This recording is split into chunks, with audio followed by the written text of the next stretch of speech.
Now the press briefing. It is my distinct honor and privilege to invite the President of the Republic to address the press, please.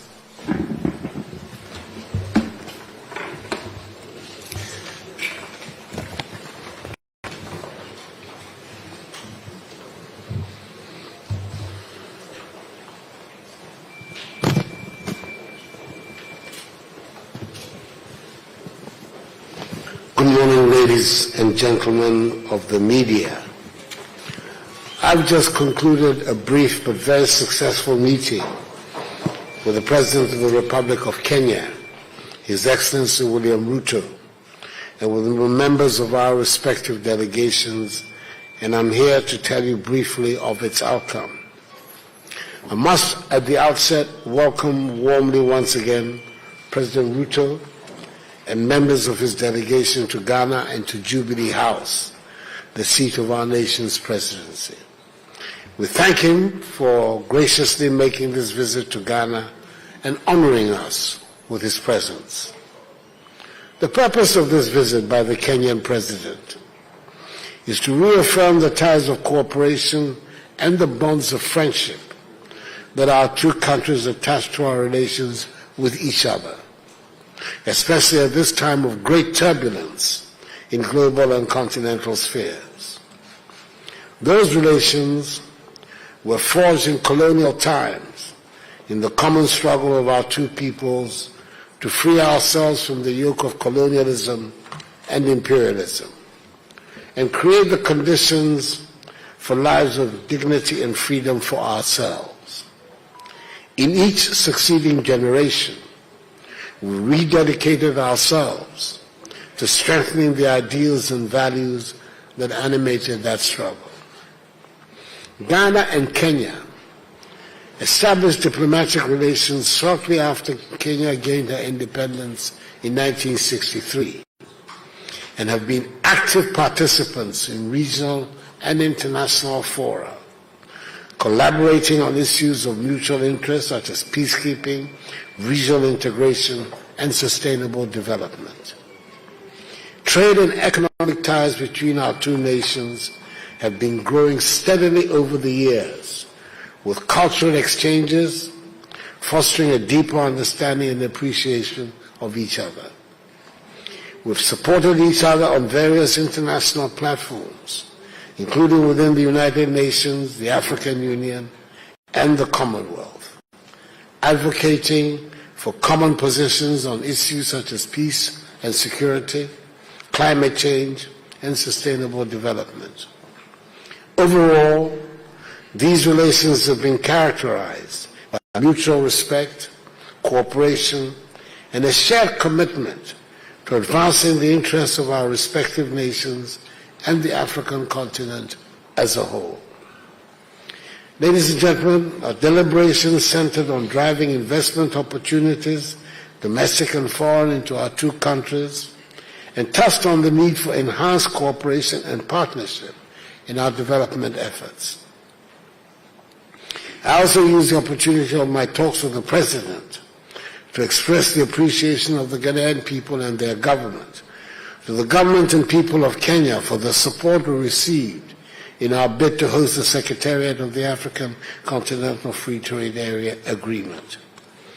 The importance of the AFCFTA should not be lost on anyone, as its successful operation has the potential to transform the economic circumstances of the continent.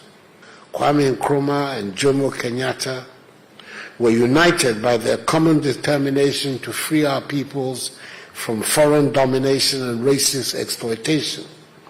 So we are united in our determination to win the battle for rapid economic development by helping to intensify the value-adding industrial transformation of our economies, anchored on the things we make and grow.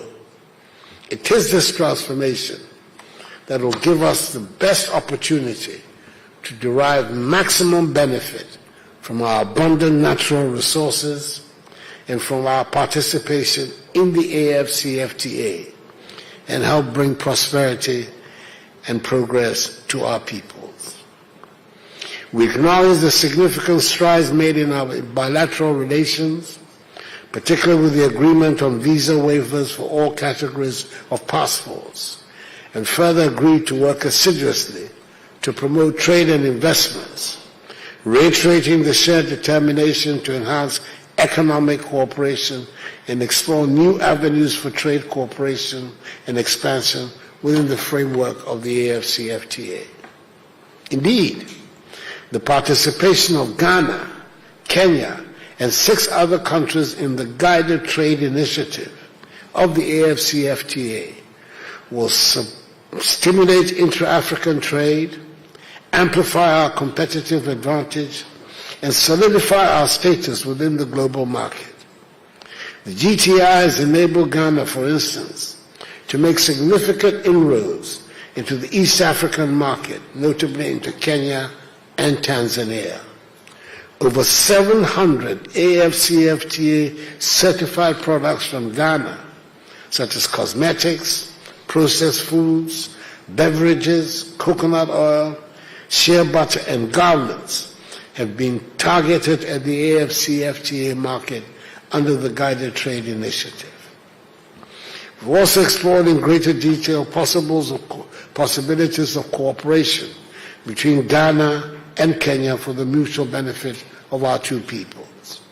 The discussions in the areas of education, trade and industry, agriculture, defense cooperation, immigration, environment, science and technology, petroleum and hydrocarbon resources, tourism and security were held in an atmosphere of brotherly cordiality and fruitful exchanges.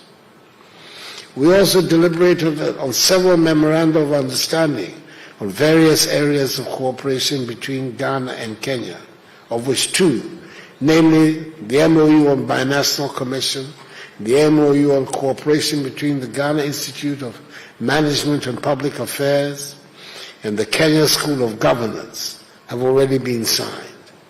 The MOU between the Association of Ghana Industries and the Kenya Association of Manufacturers, the MOU between the Ghana National Chamber of Commerce and Industry and the Kenya National Chamber of Commerce and Industry, and the MOU between the Ghana Investment Promotion Center and the Kenya Investment Authority are to be signed later today at the Business Forum.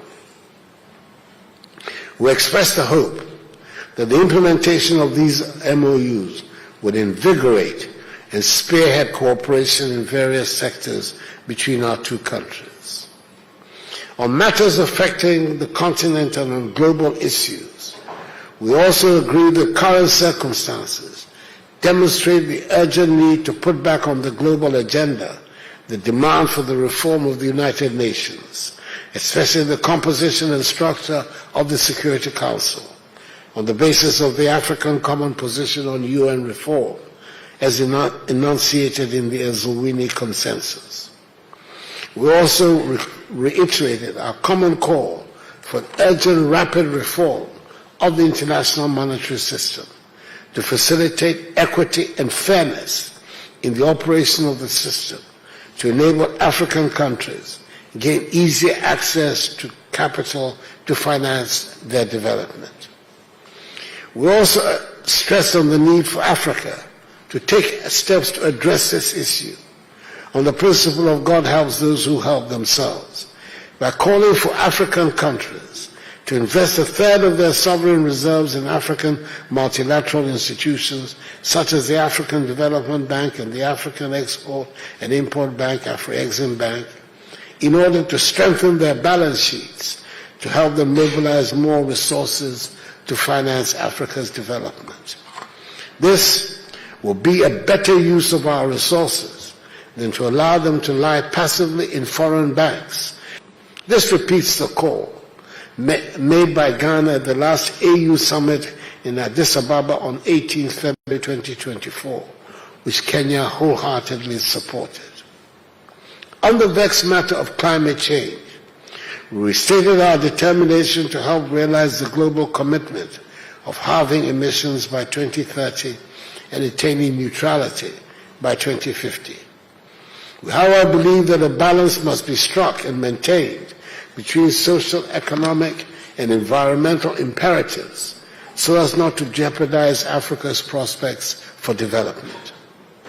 We also call on the developed nations of the world, responsible for 76% of carbon emissions, as against Africa's 4%, to honor their commitments to the developing countries of the world to assist in the fight against climate change, as agreed at both COP21 in Paris and COP26 in Glasgow. We reaffirmed our strong support for the Nairobi Declaration that emanated from the 2023 Africa Climate Summit, which elaborated Africa's perspective on the green transition. Towards the realization of the 2030 United Nations Sustainable Development Goals, we touched on the need to promote a more equitable world by accelerating, even at this critical juncture, the processes relating to the accomplishment of the 17 goals. I noted the long-standing and excellent tradition of cooperation between Ghana and Kenya in various international fora, including the United Nations and the Commonwealth, and expressed the desire for such cooperation to continue. I thus saw the support of President Ruto for the candidature of Ghana's dynamic Minister for Foreign Affairs and Regional Integration, the Honorable Shirley Ayoko Botchwey, for the position of Secretary General of the Commonwealth at the forthcoming election for the position, to be held during the 2024 Commonwealth Heads of Government meeting Shogun in Samoa later this year in October. I indicated to President Ruto that we in Ghana continue to reinforce our commitments in international peace and security, especially in helping to end the scourge of terrorism and violent extremism on the continent.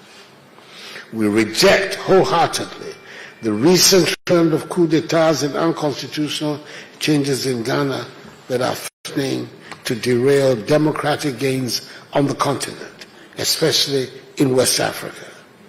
It is our firm belief that stable democracies can help unleash the energies of the African people to inspire the transformation of the continent, and we are thus prepared to work with Kenya to advance the cause of democracy in Africa and around the world.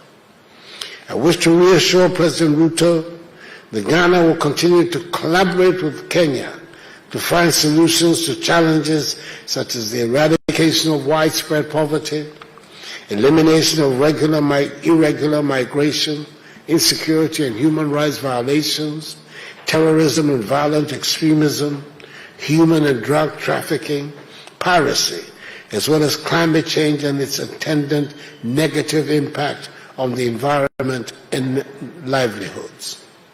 Mr. President, Ghana is determined to deepen her democratic governance, strengthen her institutions of accountability, and put her economy on a strong platform for rapid development.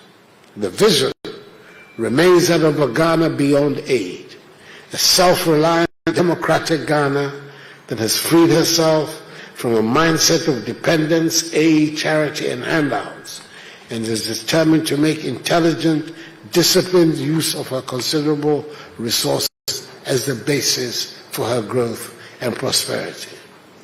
In conclusion, I wish to express my sincere gratitude to President Ruto for honoring us with his visit to Ghana. Your presidency, Mr. President, has deepened the bonds of friendship between our two nations and set the stage for even closer cooperation in the years ahead. As we look to the future, let us seize the opportunities that lie before us and continue to work hand in hand for the prosperity and well-being of our people. Ghana stands ready to strengthen her partnership with Kenya in pursuit of our shared aspirations for a stronger Africa and a fairer world.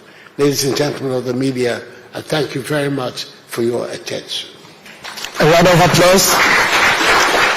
Thank you very much, Mr. President. Thank you very much, Mr. President.